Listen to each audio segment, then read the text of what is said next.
We've seen a pattern over the last couple of months in detention centers around the country of people rising up and trying to make their voices heard, speaking out to journalists and advocacy organizations, saying that we're trapped in here, we feel forgotten, we're terrified that we aren't going to make it back to our families. People are staging hunger strikes.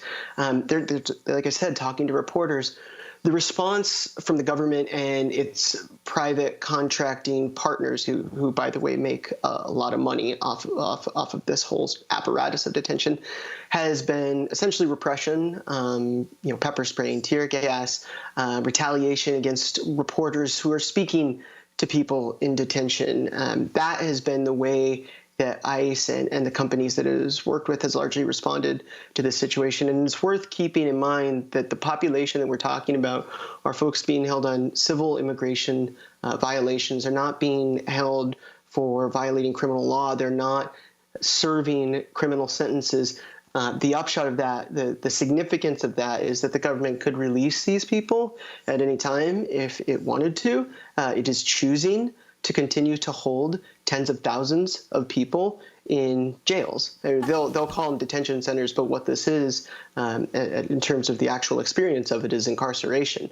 ICE's detention numbers are lower than they've been in a long, long time, but we're still talking about more than 26,000 people who are being held. You spoke to Kareem Golding and Tesfa Miller, prisoners at Etowah County Detention Center, who described the conditions at the jail. This is what they said. This is the facility with the lowest standards in the U.S., right? It's a lot of issues that we've been dealing with beyond the coronavirus, prior to coronavirus. We don't have no help. We're so far removed from everything else. It's like nobody noticed us. Nobody even know that we're here. The entire system is working to keep this facility open because this is their money. This is small town USA, and this is just how these private contracts benefit your community. If you're not working here, you're working at Goodyear. Goodyear just closed down or laid people off. So other than that, you're either working at McDonald's or picking up paper on the side of the road.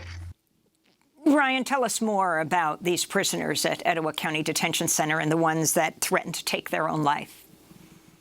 Yeah, I think what these men are trying to express is something that you're hearing from folks in detention centers all across the country, and that is the feeling of being forgotten in the midst of a global pandemic that's ripping through this country.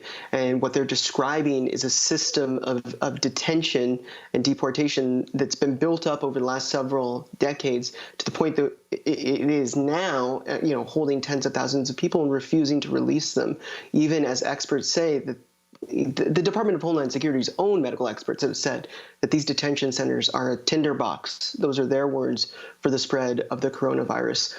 So the men that I spoke to at Etowah County were really articulating the desperation that I just heard from the men who were detained with Carlos in San Diego on the other side of the country.